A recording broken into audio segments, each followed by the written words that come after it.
말씀은 마태복음 13장 44절로 52절까지 보시겠습니다. 제가 받들어서 봉독합니다. 천국은 마치 밭에 감추인 보화와 같으니 사람이 이를 발견한 후 숨겨두고 기뻐하며 돌아가서 자기의 소유를 팔아 그 밭을 사느니라. 또 천국은 마치 좋은 진주를 구하는 장사와 같으니 극히 값진 진주 하나를 발견하며 가서 자기의 소유를 다 팔아 그 진주를 사느니라. 또 천국은 마치 바다에 치고 각종 물고기를 모으는 그물과 같으니 그물에 가득함에 물가로 끌어내고 앉아서 좋은 것은 그릇에 담고 못된 것은 내버리느니라. 세상 끝에도 이러하리라. 천사들이 와서 의인 중에서 악인을 갈라내어 풀무불에 던져 넣으리니 거기서 울며 이를 갈리라. 이 모든 것을 깨달았느냐 하시니 대답하되 그러하오이다.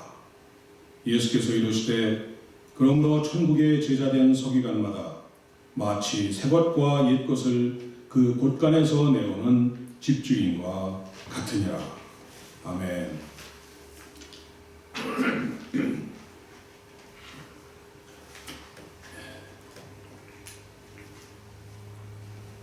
한국에서는 해마다 연말이나 연초가 되면은 사람들은 새해의 소망과 꿈을 생각하면서 새해 운세와 사주팔자를 보거나 이 토종비교를 보기도 합니다. 심지어는 또 이 심히 걱정스러운 일이지만은 이 교회에 다니는 교인들 중에서 재미삼아 본다면서 점을 치러 다니는 사람도 있습니다. 이 송구영신 예배를 마치고 3시간을 달려서 몬탁에 가서 태양을 보면서 이 소원을 비는 사람과 이 포춘텔러, 이 점쟁이들을 찾아서 그 찾아가는 사람들의 심리와 동일하다고 보면 될 것 같습니다. 매년 연말쯤이면 이 신문이나 미디어상에 세계적인 명성을 얻고 있는 이 예언가들의 새해 예언이 소개됩니다. 이 예언이 소개되는데 이 신자이건 비신자이건 간에 세상의 거의 모든 사람들이 높은 관심을 갖고 그들의 예언을 경청합니다. 그들의 예언에 따라서 이 스탁 마켓이 출렁이기도 하고 간혹 이 들어맞을 때에는 마치 내일 일을 아는 신이 강림한 듯한 VIP 대접을 받기도 합니다. 이 크레이그 해밀턴 파커라는 이 영국의 신령술가이자 예언가가 있습니다. 2년 전에 2016년에 이 도널드 트럼프가 이 대통령에 당선될 것과 이 영국이 이 유럽연합인 EU에서 탈퇴하는 이 브렉시트를 정확히 예언한 사람으로 아주 유명해졌습니다. 이 사람이 작년 말에 2018년에 대해서 11가지에 이르는 예언 리스트를 내놓았습니다. 그 첫 번째가 환경재앙입니다. 지진과 화산 폭발, 이상기온과 같은 이 환경재앙으로 인해서 이 지구촌 사방에서 많은 사람들이 죽고 또 큰 재난과 고통을 겪을 것이라는 것입니다. 두 번째는 이 북한의 김정은 정권이 몰락할 것이다. 이렇게 예언을 했습니다. 또 세 번째는 이 비트코인 사기가 급증할 것이다. 캘리포니아와 호주에서 대형 산불이 있을 것이다. 일본이 평화헌법을 포기하고 합법적으로 전쟁을 할 수 있는 나라가 될 것이다. 중국과 인도 간의 무력 충돌이 일어날 것이다. 미국과 러시아가 시리아를 분할해서 통치할 것이다. 악성 인플루엔자가 창궐해서 전염될 것이다. 이런 것들입니다. 이 빛이나 어떤 희망적인 것은 하나도 없고 모두가 이렇게 그냥 어둡고 우울한 것들밖에 없습니다. 그런데 자세히 들여다보면 여러분들도 대충 예측할 수 있고 어느 정도 이게 예견하고 있는 수준의 예언들입니다. 뾰족한 특별한 게 별로 없습니다. 이 사람들은 이 심심풀이나 재미로 본다고 하지만 하지만 이러한 예언에 대한 이 신빙성과 정확성, 논리적 근거에 관계없이 왜 이렇게 예언이나 이 내일에 대한 것을 알려고 이렇게 높은 관심을 보이고 있겠습니까?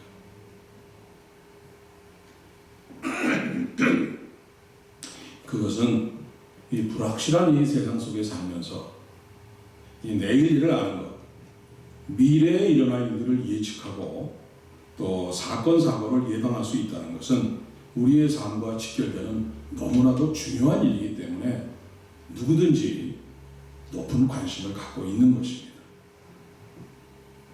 이 세계적 규모의 세계 초인류 기업이라고 불리던 이 코닥 필름, 사진 이 필름 만드는 그 회사, 그리고 이 노키아 핸드폰 회사가 내일에 대한 예측을 요만큼만 했었더라도 그렇게 하루아침에 이렇게 무너져 내리지는 않았을 것입니다. 그래서 내일을 미리 알고 이 미래를 준비한다는 것은 너무나 중요한 일이고 가장 값진 지식이 아닐 수 없습니다. 그래서 21세기에 들어서면서 가장 각광을 받고 있는 학문 가운데 하나가 바로 이 통계학과 미래학이라는 학문입니다. 각종 통계 및 이 과학적인 근거와 자료를 근거로 이 미래를 예측하고 이 내일에 대비하는 학문입니다. 각 나라의 정부와 이 세계적인 기업들이 많은 돈을 이 미래 예측 분야에 쏟아붓고 연구에 연구를 거듭하고 있습니다. 심지어 이 심령학자와 예언가들을 고용하면서까지 많은 돈을 주어서 고용하면서까지 그 내일에 대한 예측을 이렇게 몰두하고 있는 것입니다. 우리가 지금 오늘 이러한 현실 속에 살아가고 있습니다. 바로 내일이 두렵고 보이질 않고 한 치 앞도 안 보이고 불확실하고 두렵기 때문입니다. 주님께서 이러한 오늘을 살고 있는 우리들에게 주시는 말씀이 있습니다. 마태복음 16장 26절에 보니까 사람이 만일 온 천하를 얻고도 제 목숨을 잃으면 무엇이 유익하리요? 사람이 무엇을 주고 제 목숨과 바꾸겠느냐? 아무리 미래를 예측하고 준비하면 뭐하냐는 것입니다. 천만금을 들여서 내일을 예측하고 예비하더라도 내 목숨을 잃으면 무슨 소용이 있겠느냐는 것입니다. 언제 죽을지 모르는 이 하나밖에 없는 내 목숨을 잃으면 억만금을 준들 다시 살려낼 수가 있느냐는 것입니다. 아주 건실하고 열정적인 이 비즈니스맨, 사업을 아주 잘하시는 분이 한 분 계셨습니다. 이 사람은 열심히 노력한 결과 이 제품의 품질과 이 생산성을 아주 높이는 연구에 성공해서 많은 수익을 올려낼 수가 있었습니다. 더구나 아주 그 수완이 출중해서 이 고객 확대와 관리 그리고 이 영업 이에도 출중해서 매출이 계속적으로 늘어나고 있습니다.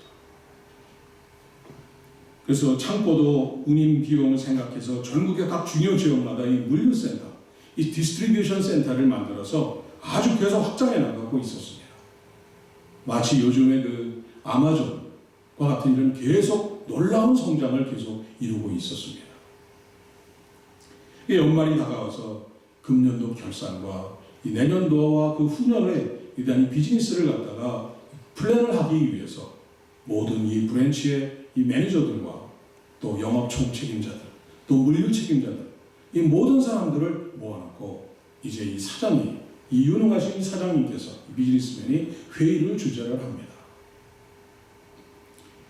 그래서 내년 사업 계획을 더 많은 생산과 판매, 창고를 몇 프로 더 확장을 시키고 또 이윤을 몇 프로 더 극대화시키자는 이러한 계획을 잡고서는 이제 성대한 파티를 갖고 회의를 마쳤습니다.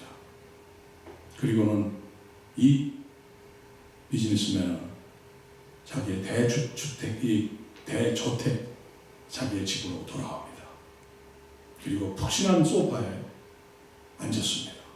이런 생각을 합니다. 아, 이 정도 벌었고 이 정도 규모의 회사와 조직까지 갖춰졌으니 이제 뭐 평생 쉬면서 먹고 마시고 놀아도 되겠구나. 이런 생각을 합니다. 이때 하나님의 음성이 들립니다. 어리석은 자여, 오늘 밤에 내 영혼을 도로 찾으리니 그러면 내가 준비한 것이 누구의 것이 되겠느냐. 누가복음 12장에 나오는 어리석은 부자 이야기입니다. 바로 오늘날 우리들에게 주시는 말씀입니다. 언제 멈출 줄 모르는 이 지극히 유한한 인생에 대해서는 그렇게 연구를 하고 예배를 하면서도 정작 자신의 영혼과 영원히 살게 될 자신의 영원한 집, 이 천국에 대해서는 무지하고도 무식하게 많지 도무지 관심을 갖지 않는 우리들을 빗대어서 주시는 말씀입니다. 그래서 예수님께서는 마태복음 13장에 무려 7번에 걸쳐서 천국에 대한 비유의 말씀을 또 주시고 또 주신 것입니다. 천국에 대해서 잘 알고 예비하고 준비해서 반드시 놓치지 말고 천국을 꼭 소유해서 천국에 입성해야만 된다는 것입니다. 우리 각 사람에게는 개인적 종말의 시간이 다가오고 있습니다. 그리고 하나님이 정하신 종말, 심판의 시간이 하루하루 다가오고 있습니다. 모두가 예정되어 있고 확정되어 있는 피할 수 없는 시간들이 지금 다가오고 있는 중입니다. 우리들이 대면해만 하고 반드시 일어나게 되어 있는 가장 확실하게 예언하고 예측할 수 있는 확실한 미래입니다. 단지 하나님 한 분 외에는 아무도 그 시간을 모르기 때문에 우리는 반드시 천국을 지금 소유하고 예비하고 있어야 한다는 것입니다.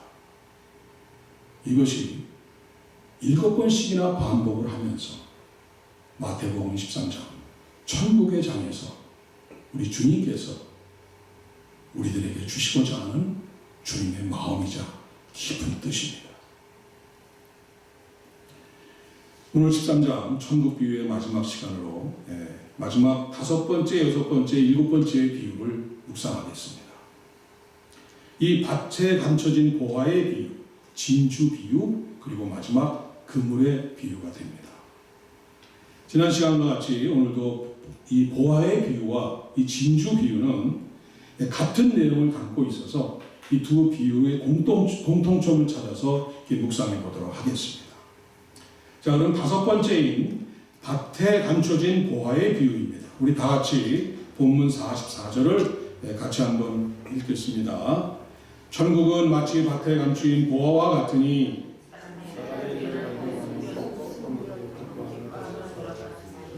이 소유를 팔아 그 밭을 사느니라. 이 비유의 배경이 되는 당시 팔레스타인 지역은 이 강도와 이 산도적들이 많아서 이 약탈이 빈번했습니다. 오늘과 같이 귀중품을 보관할 수 있는 은행이 있는 것도 아니고 그래서 이 귀중품들을 보관하는 데는 이 땅속을 자기가 몰래 지정해 놓은 땅속에다가 파묻는 것이 아주 많았다고 합니다. 그러던 중에 어느 일꾼이 밭에서 일을 하다가 곡괭이에 뭐가 깽 하고 깨지는 소리 듯한 소리가 납니다. 그래서 부지런히 파봤더니 꿈에도 그리던 생전 처음 보는 놀라운 보화가 거기서 발견된 것입니다. 그래서 이 사람은 떨리는 가슴을 안고 이 걷잡을 수 없는 마음을 신경시킵니다.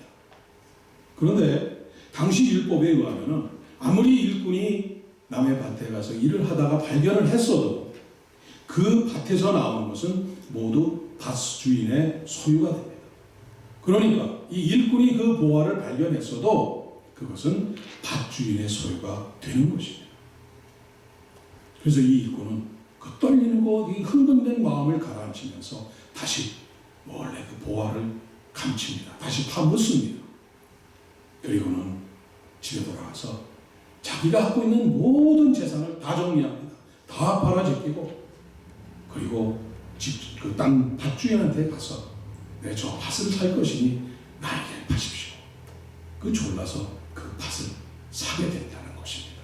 그래서 그 일꾼이 그 보화를 얻게 되었다는 그러한 내용입니다.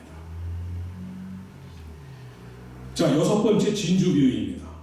우리 다 같이 또 본문 45절, 46절을 봅니다. 또 천국은 마치 좋은 진주를 구하는 장사와 같으니 극히 값진 진주 하나를 발견하며 가서 자기의 소유를 다 팔아 그 진주를 사느니라. 그 당시 좋은 진주는 이 페르시아만, 지금 이제 이라크가 있는 그 페르시아만하고 인도양 쪽에, 이란 쪽에 있는 그 인도양 쪽에서 나는 진주가 가장 고가품으로 거래가 되었다고 합니다. 그래서 이 진주는 이 어떤 진주 장사가 진주를 사고 팔면서 돌아다니다가 생전 처음 보는 이 크고 알도 크고 흠도 하나도 없고 아주 영롱하고 그 아름다운 색깔이 너무나 아름다운 생전 처음 보는 이 진주를 발견하게 됩니다. 그래서 자신이 갖고 있는 모든 소유를 다 팔아서 그 최상품의 진주를 샀다는 것입니다. 그래서 보화를 발견한 일꾼과 같이 이 진주 장사도 이 평생 처음 보는 최상품의 진주를 보고는 자신이 갖고 있는 이 소유 재산을 다 팔아서 그 귀한 진주 이 하나를 샀다는 것입니다. 자, 이제 두 가지 이제 비유를 우리가 이렇게 보았습니다. 이렇게 이 보화와 진주의 비유 두 가지에서 발견하는 첫 번째 공통점은 보화가 감추어져 있었다는 것입니다. 최상품 진주를 발견하기가 쉽지가 않았다는 것입니다. 물론 그렇죠. 아무 데서나 쉽게 발견할 수 있는 것이었다면 그것이 보물로서의 가치가 있겠습니까? 그런데 우리 주님께서 우리 지난 시간에 묵상했듯이 말씀하셨지 않았습니까? 보아도 보지 못하며 들어도 듣지 못하는 사람들 때문에 우리 예수님께서 이 천국을 비유로 말씀하신다고 하셨습니다. 천국은 그 진가를 알아보지 못하는 사람에게는 아무리 보여주고 아무리 들려줘도 몰라보기 때문에 감추어진 듯이 숨겨져 있는 듯이 찾기가 어렵게 보인다는 것 뿐입니다. 이 스스로 지혜롭고 의롭다고 생각하는 사람들에게는 결코 발견되지 않는다는 것입니다. 이 진리에 무관심하고 천국에 무관심하고 그저 육신의 정욕과 안목의 정욕, 이생의 자랑, 즉 세상이 추구하는 것에 눈과 마음이 가려져 있는 사람들에게는 천국을 바로 눈앞에 두고서도 결코 찾을 수도 없고 볼 수도 없고 잡을 수도 없다는 이 말씀입니다.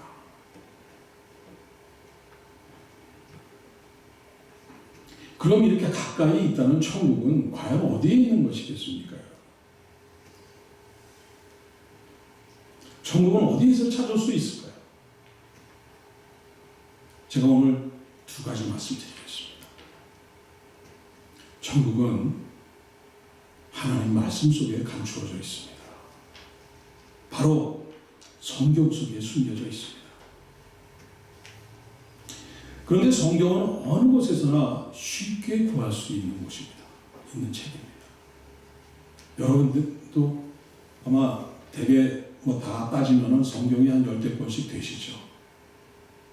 집에도 있고 컴퓨터 앞에도 있고 차에도 트렁크에도 있고 뒷자리에도 있습니다. 손만 뻗으면 잡을 수 있는 것이 성경책입니다. 그런데 그 책을 열고 읽기 전에는 천국을 찾을 수가 없습니다. 먼저 읽어야 합니다. 그러면 읽는다고 다 천국 찾을 수 있습니까? 아닙니다.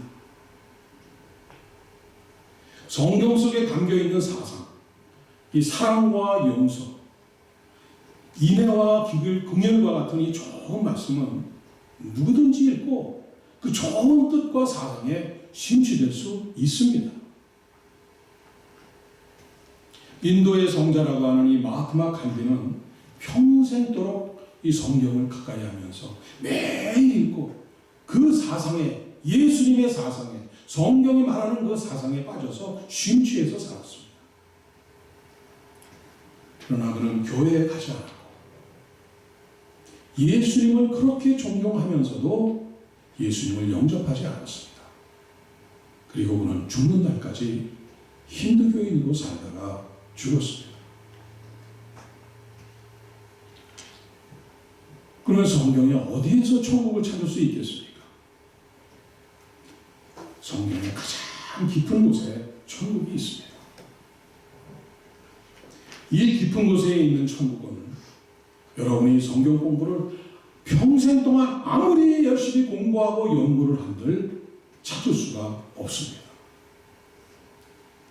성경은 무궁무진한 하나님의 지혜의 말씀의 숲과 이 나무와 산림으로 우거져 있지만 그 어떤 것도 천국 자체는 아닙니다. 그럼 어떻게 해야 성경에 있는 천국을 찾을 수 있다는 말입니까? 너무나 중요한 말씀을 구절을 제가 여러분들에게 알려드리겠습니다. 그것은 성경에서 이 천국을 발견할 수 있는 유일한 길은 성경을 읽는 중에 분명히 나를 찌르는 말씀이 있습니다. 그 말씀 앞에 내가 무너져 내려서 내 죄를 회개하고 주님을 진정으로 만날 때 닫혔던 문이 열리게 되는 것입니다. 주님 앞에 겸손히 무릎을 꿇고 눈물로 회개하고 주님을 받아들일 때 그 순간에 성령이 임하시는 성령 세례가 일어납니다. 그리고 그 성령님의 인도하심에 따라서 성경을 읽을 때 천국을 찾게 되는 것입니다. 중요한 성경 구절을 알려드립니다. 고린도전서 2장 9절과 10절입니다. 하나님이 자기를 사랑하는 자들을 위하여 예비하신 모든 것은 눈으로 보지 못하고 귀로 듣지 못하고 사람의 마음으로 생각하지도 못하였다 함과 같으니라. 오직 하나님이 성령으로 이것을 우리에게 보이셨으니 성령은 모든 것 곧 하나님의 깊은 것까지도 통달하시느니라. 성령님이 내 안에 계시지 않으면, 성령님의 인도하심이 없으면, 성령님의 조명이 없으면 아무리 성경을 책을 읽어야 천국을 찾을 수 없다는 것입니다. 오직 성령님께서 같이 하실 때 천국을 찾을 수 있다는 것입니다. 또 하나 천국은 또 찾을 수 있는 것은 이 교회에 감추어져 있습니다. 교회. 우리가 보통 교회를 두 가지 교회로 나누기도 합니다. 보이는 교회, 비저블 처치, 그리고 보이지 않는 교회, 인비저블 처치, 이렇게 두 가지로 나눕니다. 그래서 눈으로 보이는 교회 안에 숨겨져 있는 보이지 않는 교회 안에 천국이 있다는 것입니다. 이 보이는 교회인 건물, 제도, 이런 형식적인 예배에는 누구든지 들어올 수 있습니다. 그러나 그 안에 감춰져 있는 그 보이지 않는 교회는 아무나 들어오는 것이 아닙니다. 여러분이 오늘 하나님 앞에 예배를 드리면서 이렇게 앉아 있는 것은 교회 건물이지 천국이 아닙니다. 예배는 드리지만 신령과 진정으로 드리지 못하면 천국은 결코 찾지도 못하고 만날 수도 없는 것입니다. 요즘 들어보셨는지 모르겠습니다만 지성소 예배라는 것이 있습니다. 이 성막 안에 하나님이 임재하시는 가장 깊숙하고도 거룩한 곳이 바로 지성소 아닙니까? 1년에 단 한 번 대제사장만이 모든 것을 다 내려놓고 깨끗하게 자기 죄사함을 받고 그리고 목숨을 걸고 자기의 생명줄을 자기 몸에다 붙들어매고 그리고 이들이 한 번 들어가서 하나님을 만나는 곳이 바로 지성소입니다. 이 지성소에 들어가듯이 우리가 모든 것을 다 내려놓고 신령과 진정으로 하나님의 임재 속으로 들어가서 하나님을 만나는 영적인 교회 안에 들어갈 때 그곳에서 천국을 찾게 된다는 것입니다. 이렇게 천국은 여러분이 갖고 있는 성경, 여러분이 앉아 계신 이 교회에서 찾을 수가 있는 것입니다. 이렇게 가까이 있는 성경과 교회 안에서 하나님이 임재하시는 천국을 찾아 소유하는 여러분이 되시기를 축원합니다. 두 번째 공통점은 본문에서 보화를 발견한 일꾼과 진주 장사가 자기가 가지고 있는 소유를 조금이나 남겨놓고 리저브 시켜놓은 것이 아니라 세이빙을 따로 해놓는 것이 아니라 다 팔아서 겨우 그 보화 하나, 겨우 그 진주 하나를 샀다는 것입니다.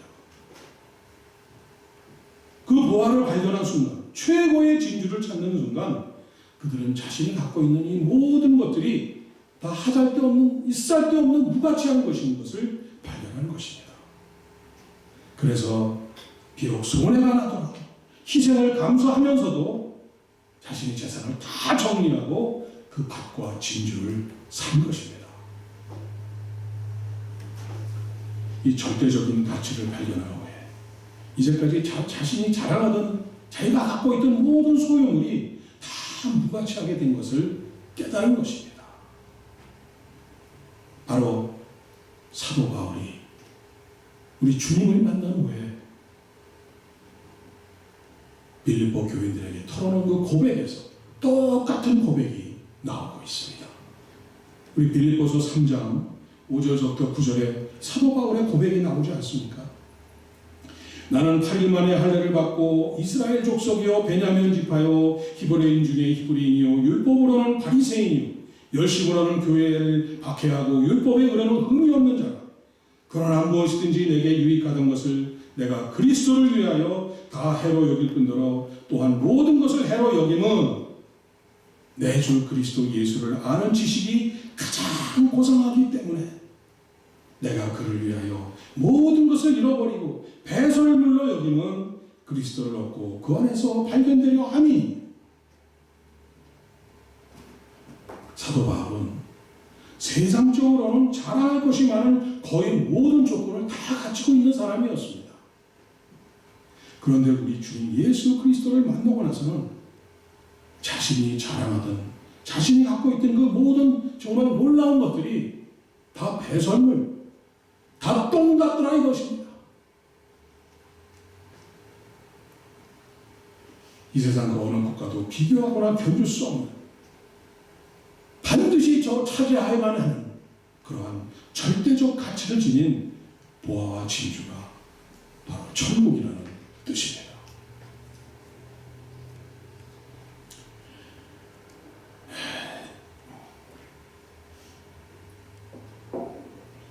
이와 같이 보화와 진주에 비유해서 찾은 이 공통점들이 말하고 있는 것은 천국은 멀리 있는 것이 아니라 우리 가까이 있다는 것입니다. 찾기 어려운 것 같고 감추어진 것 같이 보이지만 우리가 모든 것을 내려놓고 성령님의 인도하심을 따를 때, 모든 것을 주님의 통치와 주권 앞에 내려놓을 때 천국을 찾을 수 있고 소유할 수 있다는 말씀입니다. 그리고 이 천국은 자신의 모든 소유를 내려놓더라도, 내가 가진 모든 것을 다 버릴지라도 감히 비교할 수 없는 절대적 가치, 최고의 가치가 있는 것이랍니다. 그래서 이 절대적 가치를 소유한 사람들은 내 인생에 있어서의 가치 기준이 완전히 뒤바뀌게 되는 것입니다. 내 인생에 있어서의 우선순위, 프라이어리티가 완전히 뒤집어지게 되는 것입니다. 이것이 오늘 다섯 번째, 여섯 번째 보화와 진주 비유에서 주시는 말씀입니다. 자, 이상과 같이 예수님께서 여섯 가지의 비유를 주셨습니다. 이제 마지막 7번째 그물의 비유를 말씀하십니다. 우리 다 같이 본문 47절 48절을 읽으십니다. 또 천국은 마치 바다에 치고 각종 물고기를 모으는 그물과 같으니 그물에 가득함에 물가로 끌어내고 앉아서 좋은 것은 그릇에 담고 못된 것은 내버리느니라.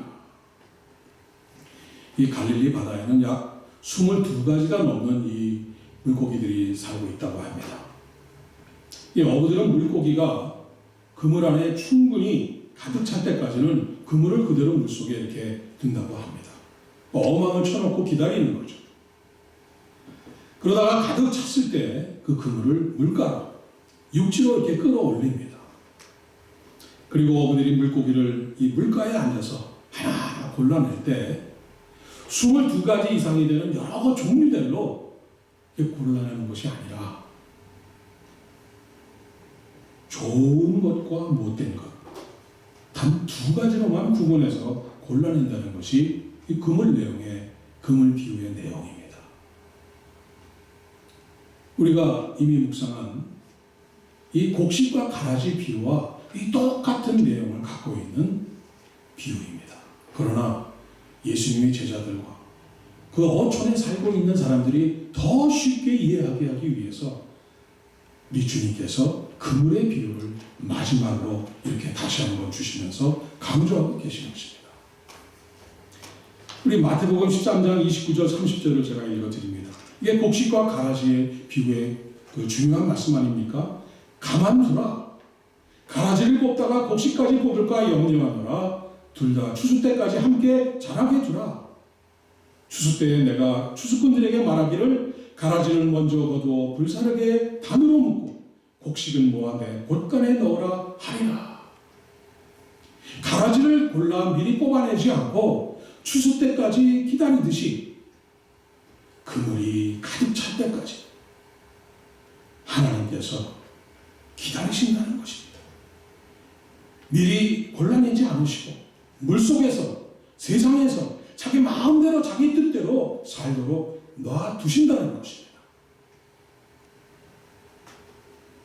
그리고 그 그물이 찰 때까지 기다리면서 천국을 소유할 기회를, 천국을 찾을 기회를 말씀과 전도와 교육과 훈련을 통해서 수없이 많은 기회를 주신다는 것입니다. 수많은 성경책을 우리 가까이 주셨습니다. 수많은 말씀의 씨가 매일매일 홍수같이 뿌려지고 있습니다. 마켓에 가면 그 땅바닥에 버려져 있는 전도지들이 얼마나 많이 널려져 있습니까? CD들이 널브러져 다닙니다. 수많은 교회들이 우리 주변에 얼마나 많은지 모릅니다. 그런데도 감춰져 있다고 오해받을 만큼, 숨겨져서 찾기가 너무 어렵다고 투덜거릴 만큼 하나님께서는 하실 수 있는 모든 것을 동원해서 하실 수 있는 걸 다 지금 하나님께서는 하고 계시고 하셨습니다. 이제 그물이 거의 다 찼습니다. 하나님의 물속에 있는 그물을 들어 올리실 때가 다가왔습니다. 그물을 물가로 끌어올리신 후에 좋은 것은 그릇에, 못된 것은 내버린다고 하셨습니다. 나쁜 것이라고 하지 않으셨습니다. 못된 것이라고 하셨습니다. 그렇게 사랑해서 자신의 외아들을 십자가에 못 박혀 죽는 자리까지 내어주셨습니다. 천국을 소유하라고 그렇게 수도 없이 기회를 주었건만 귀에 못이 박히도록 그렇게 주님께서 말씀을 하셨건만 물속에서 건져내 보았더니 조금도 변하지 않고 못된 것이 되었다라는 것입니다. 가라지가 단으로 묶여져서 풀무불에 던지듯이 못된 것이어서 풀무불에 내버려져서 슬피 울며 이를 갈더라는 것이 이 마지막 그물의 비유이자 예수님의 주신 7가지 비유의 결론입니다.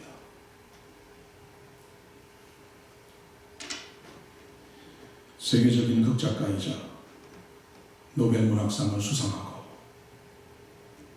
많은 명언을 남긴 조지 버나드 쇼, 이 묘비에 자기가 남긴 말대로 이렇게 쓰여 있습니다. 우물쭈물하다가 내 이럴 줄 알았지. 영어로 말씀드릴까요? I knew if I stayed around long enough, something like this would happen. 우물쭈물하다가 내 이럴 줄 알았지. 그날이 올 줄을 알면서도 제대로 준비하지 못하고 우물쭈물하면서 살다가 보니까 이렇게 죽어서 누워있더라는 것입니다. 미술에는 습작이라는 것이 있습니다. 음악에는 리허설이 있습니다. 그러나 우리 인생에는 습작이나 리허설이 없습니다. 단 한 번밖에 없는 인생이기에 더욱 소중하고 절실한 것이 바로 우리 인생입니다. 그러나 오늘 우리 주님께서는 우리에게 용서와 사랑을 주고 계십니다. 사랑하는 여러분, 우리를 너무나 사랑하시는 주님께서 마태복음 13장을 통하여 7번씩이나 비유의 말씀을 주셨습니다. 우리를 향하여 간곡히 말씀하셨습니다. 귀 있는 자는 들으라고 하셨습니다. 예수님께서 7번의 비유 말씀을 마치신 후에 물으십니다. 오늘 본문 51절입니다. 이 모든 것을 깨달았느냐? 여러분, 천국을 분명히 깨달으셨습니까? 아멘 하신 분이 한 분도 안 계시네요. 천국을 깨달으셨습니까? 천국을 소유하셨습니까? 찾으셨습니까? 이럴 땐 좀 큰 소리로 아멘! 이런 소리 하는 것입니다. 천국을 소유한 좋은 인생, 성공적인 인생을 사시고 좋은 그릇에 담겨서 영원토록 빛나는 복된 인생이 되시길 주님의 이름으로 축원합니다. 기도하겠습니다. 용서와 사랑의 아버지 하나님, 오늘 우리에게 천국을 찾는 좋은 인생, 참된 이 성공한 인생, 복된 삶으로 인도해 주시는 이 귀한 말씀 주심을 감사합니다. 천국을 찾아서 소유하고 별과 같이, 해와 같이 하나님의 나라에서 영원토록 빛나는 우리 인생이 되도록 붙잡아 주옵소서. 예수님의 이름으로 기도드립니다. 아멘.